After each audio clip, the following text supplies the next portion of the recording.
Très content d'être devant vous ce matin. Pour ceux qui ne me connaissent pas, c'est le frère Nat. Et j'ai la responsabilité de vous apporter la parole de Dieu ce matin. Et moi, je voulais commencer par je pense, une petite expérience que beaucoup d'entre vous ont partagée. Ce à quoi je pensais, c'était les jours de déménagement. Où quand, par exemple, tu es en location, il arrive un moment que tu te dises, tu es un petit peu à l'étroit, tu vas chercher quelque chose d'autre, tu vas chercher quelque chose de plus grand, quelque chose qui corresponde à tes besoins. Donc tu vas entamer les démarches jusqu'à ce qu'un jour, tu tombes sur le bon bien. Et du coup, voilà, tout est bon, tu vas dans une deuxième location. Et j'aime bien les jours de déménagement. Moi, personnellement, c'était des bonnes expériences parce que c'est un nouveau départ, c'est un saut vers une nouvelle expérience, c'est un saut vers l'inconnu ou vers quelque chose que j'ai désiré. Mais des fois, ce jour de déménagement peut s'accompagner de petites surprises, mauvaises surprises. Et cette mauvaise surprise, j'en ai déjà fait l'expérience avec ma femme, c'était le moment d'état des lieux de départ, avec le chèque de caution, où si tu n'as pas fait attention pendant toute ta période de location, tu peux te retrouver au moment où la personne elle vient faire l'état des lieux, et voit, il y a ci, il y a ça, il y a ça. T'as pas pris soin de ton appartement. Et du coup, ton chèque de caution qui de base n'avait pas été encaissé, va être encaissé. Et ça peut te mettre des larmes à l'œil en fonction du montant que tu avais provisionné. Il y a des fois des agences qui sont pas trop réglo et qui l'encaissent même quand tu n'as rien fait, et d'autres, c'est justifié. Et le problème, c'est que des fois, il y a des locataires qui se comportent comme s'ils étaient propriétaires, comme s'ils n'avaient pas de compte à rendre, comme si c'était leur appartement, et du coup, ils font des trous, ils font des travaux, ils font des peintures, alors que quand tu signes pour une location, tu as des conditions, tu as un contrat, tu as des trucs que tu dois faire, tu as des trucs que tu ne dois pas faire.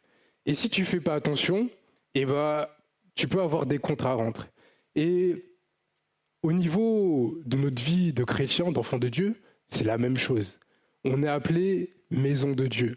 Mais la petite nuance, c'est que c'est pas notre maison, c'est la maison de Dieu.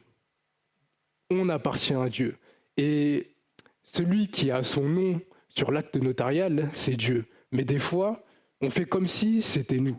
Et la parole de Dieu nous dit que nous sommes le temple du Saint-Esprit.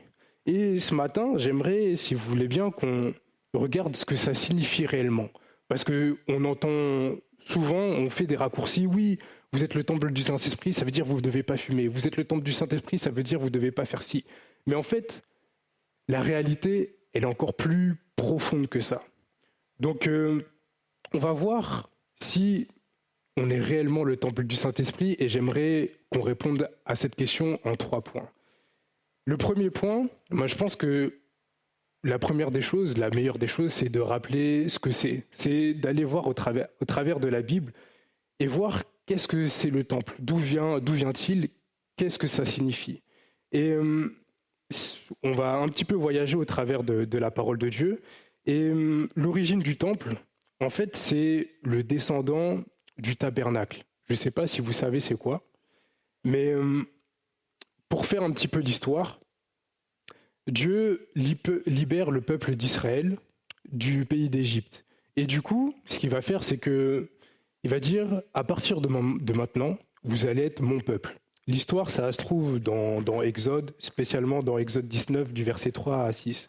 On ne va pas le lire, mais je vais juste le paraphraser. Et en fait, Dieu, une fois qu'il a libéré le peuple d'Israël, il dit, moi je veux plus. Je veux que vous soyez mon peuple et je veux habiter au milieu de vous. Ça veut dire qu'il va parler à Moïse et il va lui dire, vous allez me construire un sanctuaire. Plus exactement, dans Exode 25, verset 8, il dit « Le peuple me fabriquera un sanctuaire pour que j'habite au milieu de lui. » Et en fait, la particularité de ce sanctuaire, du tabernacle, c'est qu'il était montable, démontable. Parce que le peuple d'Israël, c'était un peuple nomade à l'époque, donc il voyageait beaucoup, donc il fallait qu'ils soient en mesure d'être transportés. Donc, ils le montaient quand ils étaient en train de camper, et quand il fallait partir ailleurs, il le démontait selon un ordre qui avait été établi. Et donc ce sanctuaire était portatif. Et il était appelé autrement le tabernacle. Il était composé de 2 parties. La première partie, c'est ce qu'on appelle le parvis. Le parvis, c'est quoi? C'est un lieu qui était ouvert aux membres du peuple d'Israël qui pouvaient venir, et ils venaient uniquement pour apporter les offrandes, pour les sacrifices, pour les amener aux sacrificateurs qui, eux, allaient faire les sacrifices. Donc ils venaient, il y avait beaucoup d'allées et venues, mais ils ne restaient pas. Ils apportaient les offrandes. Et dans ce parvis, il y avait deux choses. Il y avait la cuve d'airain. La cuve d'airain servait à la purification pour les sacrificateurs. Parce qu'avant d'aller plus loin, avant d'accomplir leur tâche, ils étaient obligés de se laver les mains, ils étaient obligés de se laver les pieds, parce que Dieu le demandait, parce que Dieu est une personne trois fois sainte. Et il y avait également un autel qu'on appelle l'autel des holocaustes, sur lequel étaient offerts les offrandes, les sacrifices, le matin et le soir. La deuxième partie, c'est ce qu'on appelait le sanctuaire, qui était divisé en deux. Donc la première partie, c'était le lieu saint, qui était composé de trois choses. La première chose, c'est ce qu'on appelait la mémora. En fait, la mémora, c'était une lampe avec 7 branches. Et ces branches étaient remplies d'huile chaque jour. Et cette huile, Dieu l'avait sélectionnée, il disait, vous devrez mettre de l'huile d'olive pure. Et cette lampe avait pour but d'éclairer le lieu saint, où il y avait également une table avec les pains de proposition. C'était des pains qui étaient faits et qui étaient remplacés chaque sabbat. Il y en avait 12. Et il y avait également un autel qui était un autel des parfums, où matin et soir, on faisait brûler du parfum, selon la composition que Dieu avait donnée, c'est-à-dire qu'il avait dit à Moïse, vous me ferez un parfum, ce parfum devra contenir tel et tel ingrédient et en telle quantité. Et en fait, il avait fait une marque déposée, il disait que ce parfum, dans ses compositions et dans sa quantité, ce serait uniquement pour l'autel. Ça veut dire que s'il y avait quelqu'un qui utilisait ce même parfum pour un usage personnel, il serait retranché du peuple. Et le but, c'était de faire monter ce parfum à Dieu pour qu'il sente une odeur agréable. Et ce lieu était uniquement réservé aux sacrificateurs qui étaient issus de la tribu de Lévi, parce qu'en fait, dans le peuple d'Israël, il y avait 12 tribus, et Dieu avait choisi une tribu qui était affectée uniquement pour son service. Et donc, chaque jour, ils faisaient leur service dans le lieu saint. Et la troisième partie, donc la deuxième partie du sanctuaire, c'était le lieu très saint. Et c'était littéralement le lieu de la présence divine. Ça veut dire que, en fait, Dieu résidait dans cet endroit-là. Et cet endroit-là, il était composé de l'Arche de l'Alliance. Sur l'Arche de l'Alliance, en fait, il y avait 2 chérubins qui tendaient leurs ailes sur l'Arche de l'Alliance. Et au-dessus de l'Arche de l'Alliance, il y avait ce qu'on appelle un propitiatoire. C'est un couvercle sur lequel, quand il y avait des sacrifices, on versait le sang dessus pour que Dieu soit favorable aux prières qui montaient, Dieu soit favorable aux sacrifices qui étaient faits. Et à l'intérieur de cette arche de l'Alliance, il y avait les tablettes de la loi que Dieu avait données à Moïse. Il y avait de la manne du désert, quand ils avaient campé dans le désert, il y avait le bâton fleuri d'Aaron. Et juste pour vous donner le contexte du bâton fleuri, ce qui s'est passé, c'est qu'à un moment, le peuple d'Israël était en train de grogner dans le désert en disant oui, c'est ce qui se passe un petit peu dans les églises en disant oui, pourquoi c'est Moïse, pourquoi c'est Aaron qui nous parle, pourquoi c'est eux les envoyés de Dieu, pourquoi c'est eux les responsables, pourquoi tu te parles à travers d'eux, tu peux aussi bien parler à travers nous. Vous savez, ce genre de plainte qu'on a dans les églises, des fois quand on veut remettre en question les pasteurs, les responsables, oui, mais nous aussi on a les mêmes qualités, etc. Et c'est ce qui s'était passé. Et Dieu, il avait dit ok, il y a 12 tribus, chaque responsable va m'apporter le bâton qui correspond à sa tribu. Et du coup, pour la tribu de Lévi, c'était Aaron. Et Dieu, il avait dit, moi je vais passer cette nuit, et le bâton qui aura fleuri, le bâton que j'aurai touché, ce sera la tribu que j'aurai choisie, et ce sera la tribu par laquelle je m'exprimerai. Et le matin, ils sont revenus, et c'était le bâton d'Aaron qui avait fleuri, et c'est suite à ça que ça a été établi. C'était Moïse, Aaron, qui étaient les intermédiaires entre Dieu et le peuple. Et bien sûr, avec ces temps de constatation, Dieu il avait un petit peu chicoté, parce que vous savez, Dieu il n'aime pas trop quand on se plaint, quand on remet en cause les autorités qu'il a établies. Donc voilà pour le bâton fleuri. Et dans le lieu très saint, il y avait uniquement une personne qui était autorisée à pénétrer. Il s'appelle le souverain sacrificateur, et cette personne-là, elle devait venir une fois par an, à l'occasion du jour de l'expiation. Et c'est ce qui se passait, c'est que cette personne-là venait dans le tabernacle avec 2 boucs. Le premier bouc, il y avait un sacrifice, elle l'offrait sur l'autel, et avec ce sang-là, il le répandait sur le propitiatoire. Et le deuxième bouc qui était vivant, il faisait le geste de posé sa main sur lui pour, en fait, tous les péchés du peuple reposent sur le bouc, et le bouc était lâché dans le désert. Et c'est pour ça qu'on utilise l'expression le bouc émissaire. C'était en fait que chaque année, il y avait ce jour-là où tous les péchés du peuple étaient chargés sur le bouc, et ce bouc était envoyé dans le désert pour que, en fait, Dieu pardonne les péchés au peuple. Et ces choses-là, elles sont restées ainsi jusqu'à ce que, quelques années plus tard, David, qui était roi d'Israël, se dise, mais en fait, moi j'habite dans un palais, Dieu il habite dans une tente. Est-ce que je ne pourrais pas faire mieux? Et il a eu l'inspiration de construire un temple pour Dieu. Mais Dieu, au début, qui a approuvé, est revenu dire à David, ce ne sera pas toi qui le feras pour moi, ce sera ton fils. Parce que toi, tu es un homme de guerre, tu as fait couler beaucoup de sang, mais j'approuve ton projet, ce sera Salomon qui le fera. Et David a dit ok. Du coup, il a commencé les préparatifs, il a réuni le matériel, il a donné l'ordre de mission à son fils Salomon, et Salomon, il a construit le temple. Et tout ça, là, on peut retrouver, si vous avez envie de lire, vous pouvez lire 1 Chronique 17, et particulièrement 1 Chronique 28, 19, où David remet officiellement les plans du temple à Salomon. Et donc, Salomon, il construit ce temple-là, et il respecte le même paradigme que le tabernacle. Ça veut dire qu'il y a le parvis, il y a le lieu saint, et il y a le lieu très saint. Et à partir de là, ça devient la résidence de Dieu. Mais ce qui se passe, c'est que Dieu, il avait un projet encore plus profond. Il disait, oui, j'habite dans un temple, mais ça ne me suffit pas. Je vais être encore plus proche des hommes, je vais être encore plus proche des humains, de toi et de moi. Et ce qu'il a fait, c'est que quelques centaines d'années plus tard, il a envoyé son fils Jésus en tant que parfait souverain sacrificateur, mais aussi en tant que sacrifice. Et du coup, Jésus, il a offert son corps, il a offert son sang comme sacrifice perpétuel. Et ce sacrifice-là nous a ouvert les portes au lieu très saint.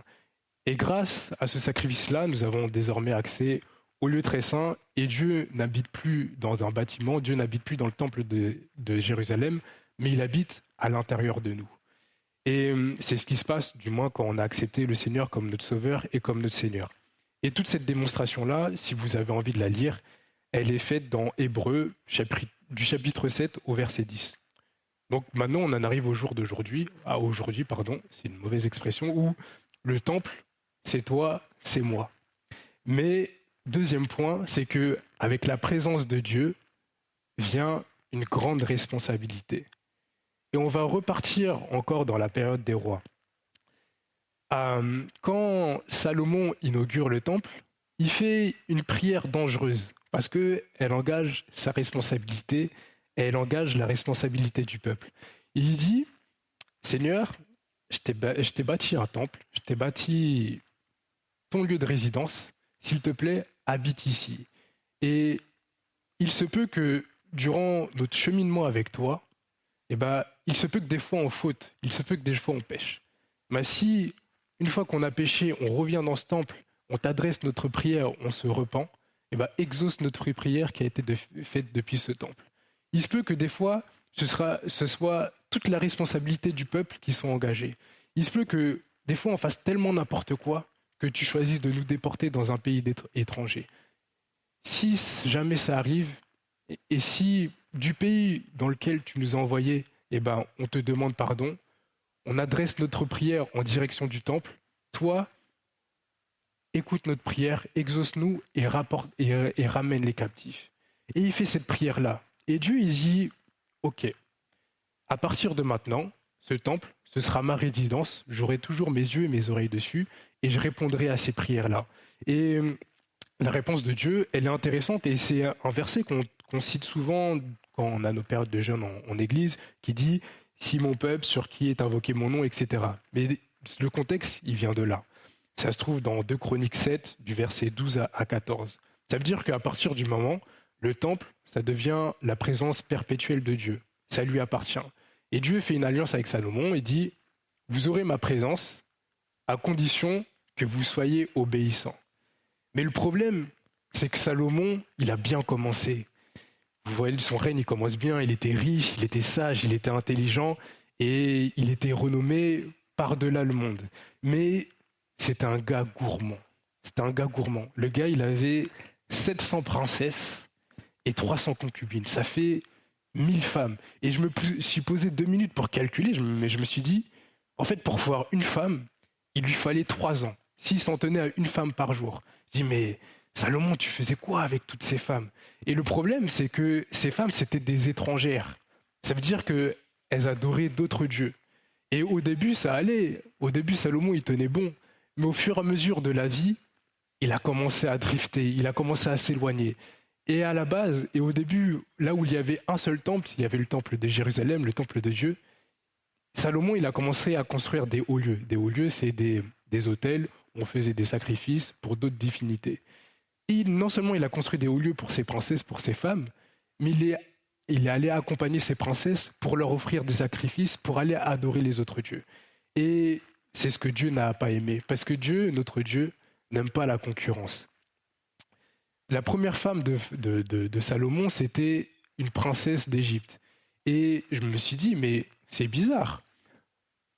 Dans la loi de Dieu, dans la loi qu'il a donnée à Moïse, il interdisait aux Israélites de se marier avec des femmes étrangères. Pourtant, Dieu ne semble pas l'avoir repris parce qu'il se marie avec cette femme. Et après, quelques chapitres plus tard, on voit que Dieu apparaît à Salomon et lui dit, voilà, demande-moi ce que tu veux. Et Salomon, il demande la sagesse. Et en plus, comme c'est une réponse qui plaît à Dieu, il dit, voilà, je te donne la richesse, etc. Plus aucun roi ne sera aussi riche que toi, ne sera aussi sage que toi, etc. Mais je lui dis, mais Seigneur, Salomon, il t'a désobéi, pourquoi t'as rien dit? Et quand tu regardes un petit peu, tu lis la Bible, tu lis ce passage, et tu prends un contexte un petit peu politique, géopolitique, tu vois que, en fait, ce mariage, c'était une alliance. C'était une alliance dans le but de rendre le royaume de Salomon un petit peu plus puissant, faire une alliance avec le pharaon, etc. Et ça lui ouvrait des portes au niveau commerce, au niveau financier, etc. Donc je me suis dit, peut-être que tu as permis ça parce que c'était peut-être un bon prétexte.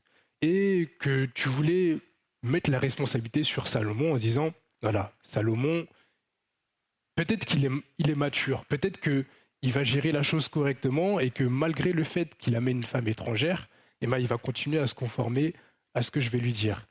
Mais le problème, c'est que des fois, tu te sers d'un prétexte pour faire rentrer des choses dans ta vie et ce prétexte, il commence à gagner du terrain, il commence à grignoter et il finit par annuler la présence de Dieu en moi. Et ce que Salomon a fait rentrer, c'était juste une porte d'entrée à 999 autres femmes. Et cette femme égyptienne a été une pierre d'achoppement. Et je pense que en regardant un petit peu la vie de Salomon, Salomon n'avait pas besoin de faire des alliances avec des peuples étrangers, puisque Dieu lui avait déjà tout donné. Dieu avait promis de lui donner la richesse, etc. Il aurait très bien pu se marier avec une femme de son pays et que Dieu lui accorde la sécurité et la prospérité. Mais des fois, quand tu veux faire des petits compromis et faire rentrer des petites choses en te disant « T'inquiète pas, je suis assez solide, je vais rester avec Dieu, je vais faire les choses bien », et c'est ces petites choses sur lesquelles tu te penses supérieur qui entraînent ta chute. Et quand tu regardes l'histoire du peuple d'Israël, quand tu regardes l'histoire du peuple du Juda à travers le prisme du temple, tu vois que c'est terrible. Parce que après Salomon, il y a la plupart des rois qui commencent à faire n'importe quoi, qui commencent à abandonner Dieu. Et du coup, le temple de Dieu où était censé être la présence de Dieu, est pillé et saccagé par les ennemis du peuple.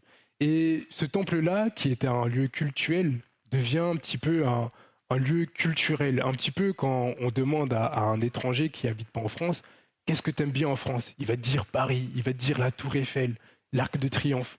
Et le temple, ça devient la même chose. Alors qu'à la base, c'était un endroit où tu devais rendre un culte à Dieu, où tu devais te rapprocher de Dieu.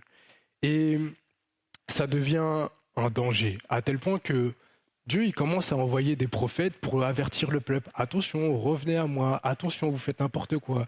Attention, vous adorez des dieux étrangers. Je n'aime pas ça. Il envoie Ézéchiel, il envoie Habakkuk, Jérémie, etc. Et le problème, c'est que le peuple, il n'aimait pas les prophètes. Aujourd'hui, on voit beaucoup de gens qui se disent prophètes, etc. Mais un prophète, quand on regarde dans la Bible, c'est quelqu'un qui annonce la parole de Dieu, qui exhorte le peuple à revenir vers Dieu.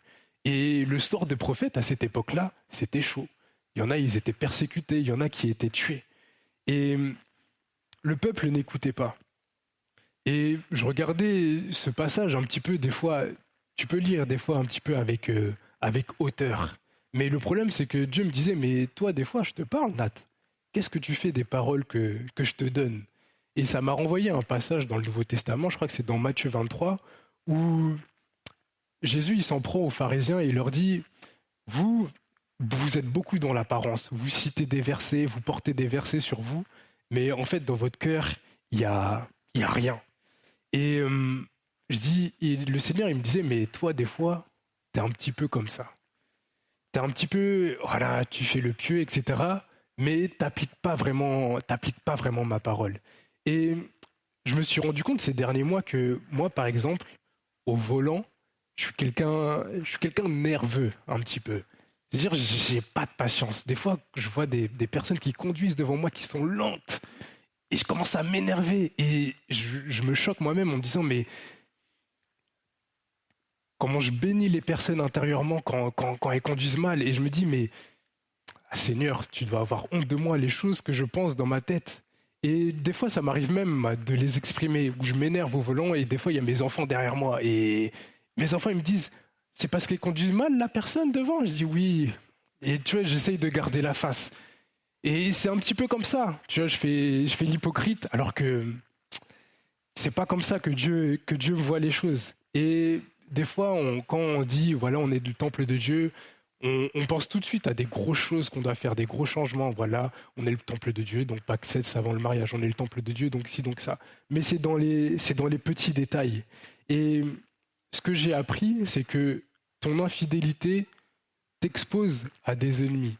Tout comme le peuple de Dieu a été infidèle à Dieu, et ça a ouvert la porte aux ennemis alentours de venir et de les détruire tout simplement dans ma vie, dans la vie chrétienne, dans la vie d'enfant de Dieu. Quand tu es infidèle, eh ben, tu t'exposes parce que le diable, c'est un lion rugissant qui cherche, qui dévorer. Et si tu n'es pas établi, si tu n'es pas bien avec Dieu, il va s'engouffrer dans la brèche et il va faire le travail. Et de base, nous qui sommes consacrés à Dieu, eh ben, qu'est-ce que nous faisons rentrer dans le temple? Que ce soit dans nos relations avec les autres, que ce soit dans notre comportement, qu'est-ce qu'on fait brûler sur l'autel? Est-ce qu'on fait brûler un feu étranger? Le lieu saint qui est un lieu consacré à la prière, est-ce que je fais des prières qui plaisent à Dieu? Des fois, je peux me dire, oui, je suis quelqu'un de prière, etc.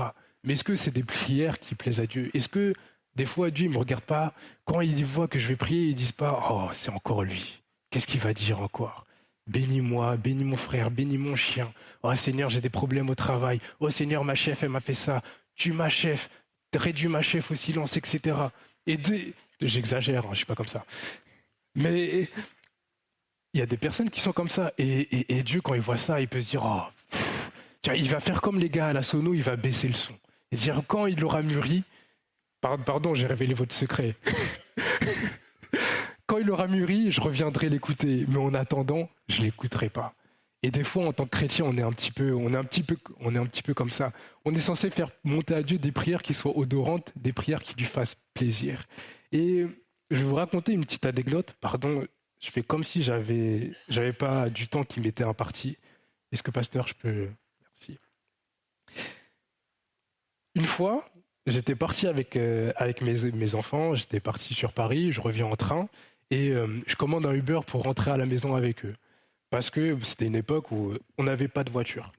Du coup, notre Uber, il arrive, et je monte dans la voiture, et il y a une effluve de puanteur qui sort. Je dis, oh mince, j'habite à 20 minutes de la gare, 20 minutes dans cette odeur. La voiture est puée. Le gars, je sais pas, c'était un fumeur, je sais pas, il faisait quoi, mais ça sentait mauvais. En plus, moi, avec ma santé, l'asthme, etc., c'est des endroits qui sont compliqués. Du coup, pendant tout le trajet de la voiture, je me concentre. Je ferme mes yeux et je respire par la bouche. Je suis comme ça. Parce que si je respire par la bouche, bah, je sens pas, j'inspire pas par le nez. Mais le pire, c'est que des fois, le gars, il voulait me parler, il faisait la conversation avec moi. Dans ma tête, je me disais, mais tais-toi, conduis. Et le gars, il conduisait, mais il conduisait bien, il respectait les limitations, etc. Et moi, j'avais qu'une envie, c'était de rentrer chez moi. Et on arrive devant à la maison, j'ouvre la porte, je sors de la voiture, j'ai jamais été aussi content de respirer l'air. Et vous savez ce qui se passe après, c'est que le Saint-Esprit il me met une claque. Il me dit, tu vois Nat, ce que tu as vécu là, des fois c'est ce que je vis quand je suis en toi. Des fois tu ramènes des trucs, ça pue tellement, mais je suis là parce que j'habite ici. Mais je ferme la bouche, je te parle pas. Parce que ça sent mauvais et je peux pas. Je suis pas dans des conditions favorables pour te parler. Et franchement, c'était une révélation. Et depuis ce jour-là, je prie différemment. Chaque matin, quand je peux, je dis au Seigneur, Seigneur, aide-moi à faire en sorte que là où tu te trouves, ça soit un lieu favorable, un lieu où tu te sentes bien, un lieu où tu sois à l'aise pour que tu puisses me parler. Parce que c'est ça la réelle définition du temple. C'est un lieu où le Saint-Esprit aura toute la place pour se manifester, pour parler. Parce que une fois que tu l'as accepté, il est là. Mais si tu ne fais pas en sorte qu'il soit bien, il sera là, mais il ne sera pas là. Il ne va pas te parler. Et des fois, on se dit, mais Seigneur, pourquoi tu ne me parles pas, etc. Est-ce que c'est rangé, c'est toi? Est-ce que c'est propre? Est-ce que ça sent bon? La base. Et j'ai compris ça. Et franchement, c'est ma prière et je vous invite à faire cette prière.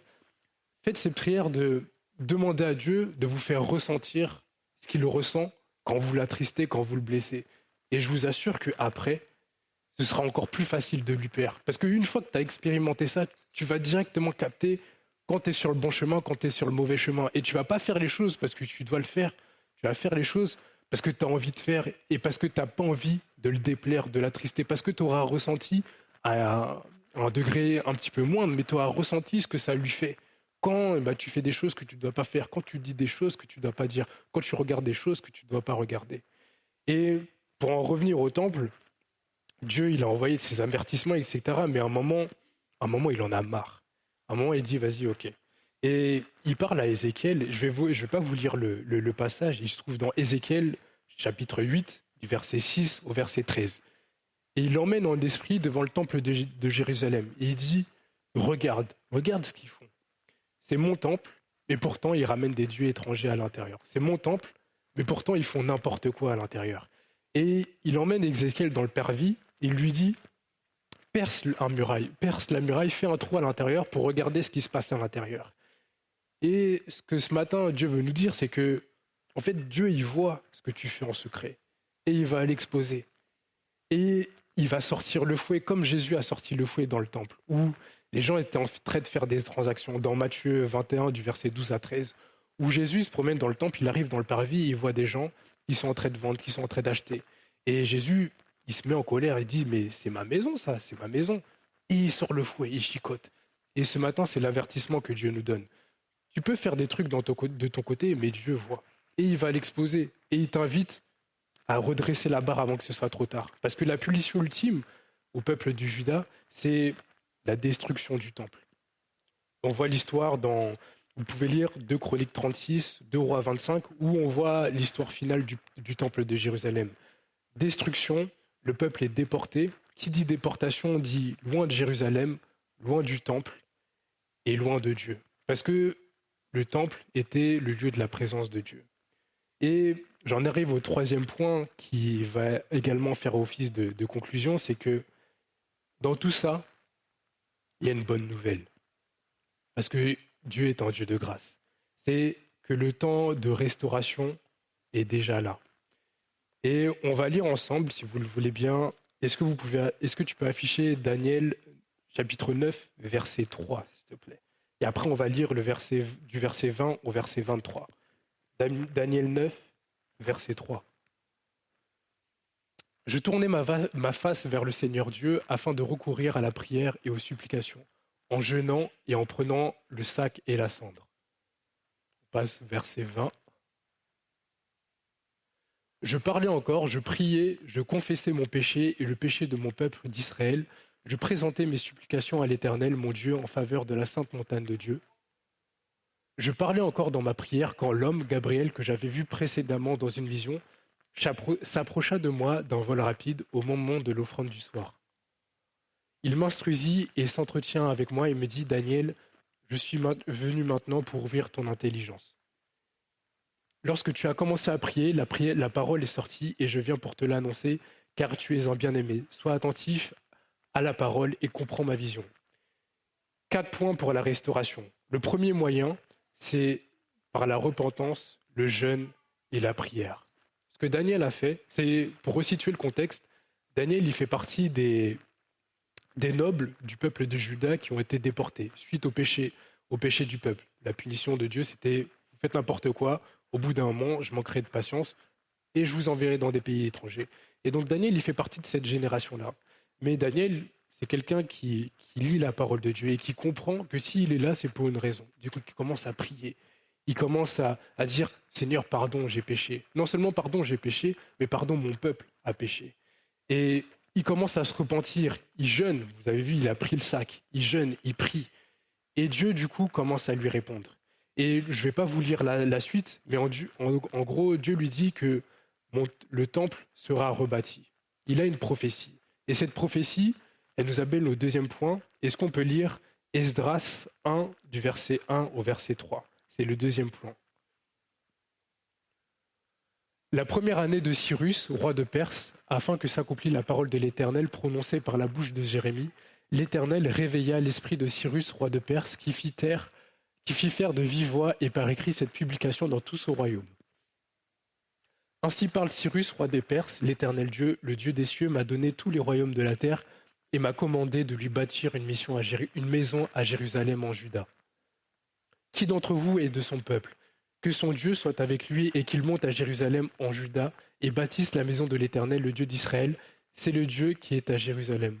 Vous voyez, Daniel s'est repenti, Daniel a prié, et Dieu lui dit par vision que dans environ 500 ans, le temple sera rebâti. Et Esdras, qui est à l'époque également fait partie des générations qui ont été exporté dans un autre pays. Et il vit à l'époque du roi Cyrus et Cyrus reçoit une révélation de Dieu, une inspiration et il dit tous les Judéens, repartez dans votre pays, allez reconstruire le temple. Et Dieu te dit, une fois que tu t'es repenti, une fois que tu as jeûné, tu as prié, va reconstruire le temple, va reconstruire l'habitation de là où je dois résider, Et ce qu'on va pas lire, c'est que quand tu vas te remettre droit avec Dieu, tu vas avoir des petites batailles. Parce que quand le diable voit quelqu'un qui essaye de rentrer dans le bon chemin, eh ben, il va se déchaîner, il va essayer de le garder sous son giron. Mais quand il y a l'adversité, il faut savoir que Dieu veille et qu'il va transformer le mal en bien. Ce qu'on ne voit pas dans l'histoire d'Esdras, c'est que il va repartir en Juda, il va commencer à reconstruire le temple, mais il va rencontrer de l'adversité, il va rencontrer des gens qui vont tout faire pour saboter son travail. Mais Dieu va être avec lui, et ces gens qui voulaient saboter son travail, Dieu va faire en sorte que ces gens soient obligés de l'aider à accomplir son action. Donc à partir du moment où tu choisis de te remettre bien avec Dieu, tu choisis de reconstruire le temple de Dieu, Dieu va t'accompagner. Le troisième point, c'est rétablir le culte. Parce que c'est bien, tu as reconstruit le temple, mais il faut que tu réinstaures ce que tu avais l'habitude de faire avec Dieu. La prière, les temps de louange, les temps d'adoration, les temps dans la présence de Dieu. Et on ne va pas lire, mais je vous laisse juste ce passage dans Esdras 6, du verset 14 au verset 18, où c'est un petit peu la dédicace du temple. Ils ont fini la reconstruction et ils célèbrent Dieu. Et ils réinstaurent le culte, ils réinstaurent tout ce qui doit se passer, comment ça doit se passer, etc. Rétablis le culte et chéris le temple comme lieu où la présence de Dieu réside. Et le quatrième et le dernier point, c'est n'oublie pas que Jésus est le chemin en qui tout est accompli. Et si vous voulez bien, on retourne à la construction du temple, comment ça a été fait, le parvis, le lieu saint, le tabernacle. Si vous vous rappelez bien, dans le parvis, il y avait la cuve d'airain qui servait à l'aspersion, qui permettait de se laver, de purifier les mains et les pieds. Mais je ne sais pas si vous vous rappelez, c'est que Jésus, avant d'aller à la croix, il a pris ses disciples, il leur a lavé les pieds. Et il leur a montré que c'est, tu peux te laver, tu peux essayer de te purifier, mais que c'est Jésus qui purifie. C'est Jésus qui va te laver réellement. Ensuite, dans le parvis, il y a l'autel du sacrifice. n'as plus besoin d'amener des animaux. Parce que Jésus s'est littéralement offert, il a littéralement offert son corps sur l'autel du sacrifice. Tu vas plus loin, tu rentres dans le lieu saint. Il y a l'autel des parfums. Et Dieu avait donné une instruction au peuple d'Israël. Il leur avait dit, voilà, vous offrirez tel parfum. Mais ce parfum, bien qu'il satisfasse Dieu, n'était pas complet. Mais grâce à Jésus, grâce à son sacrifice, on est rendu capable d'offrir à Dieu et de rendre un culte qui lui soit agréable. Le Mémora, lieu où cette lampe qui éclairait le lieu saint, qui était rempli d'huile d'olive. Et il faut savoir, si vous vous rappelez bien, c'est que Jésus disait que moi je vais partir, mais je vais vous envoyer quelqu'un. Je vais vous envoyer le Saint-Esprit. Et le Saint-Esprit, à partir du moment où Jésus est revenu vers son Père, le Saint-Esprit vit en nous. Et le Saint-Esprit est là avec nous tous les jours jusqu'à la fin du monde. Et c'est par sa présence c'est sa présence qui nous permet d'être éclairés, c'est sa présence qui nous permet de comprendre la parole de Dieu. Et le pain de proposition, je me demandais ce que ça signifiait. Mais ça signifie tout simplement déjà le corps de Christ qu'il a donné à la croix, qui disait « Mangez, ceci est mon corps », mais c'est également le pain de communion, parce que par son sacrifice, nous sommes devenus un seul corps. Et par son sacrifice, nous avons également accès au lieu très saint, où il a offert son sang et qui permet à Dieu maintenant de nous regarder avec un œil favorable.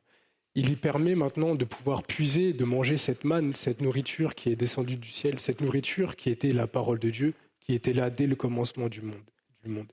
Et c'est le sacrifice de Jésus qui permet que la loi qui avait au tout début été donnée à Moïse, cette loi qui avait été gravée par la main de Dieu sur les tablettes, soit gravée désormais dans notre cœur.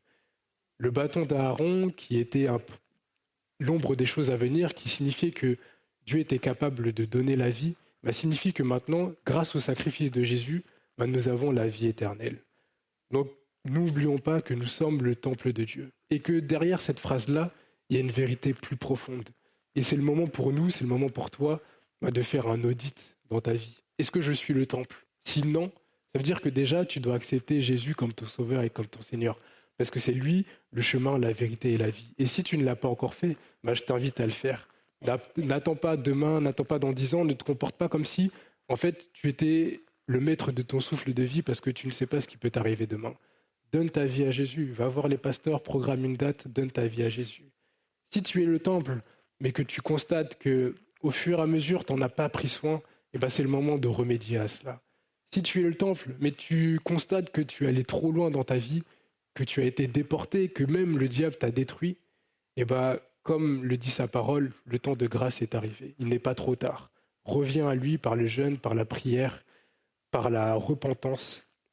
Reconstruis le temple, reconstruis ta relation avec Dieu et reconnecte-toi à Dieu. Je vous laisse ça dans le nom de Jésus.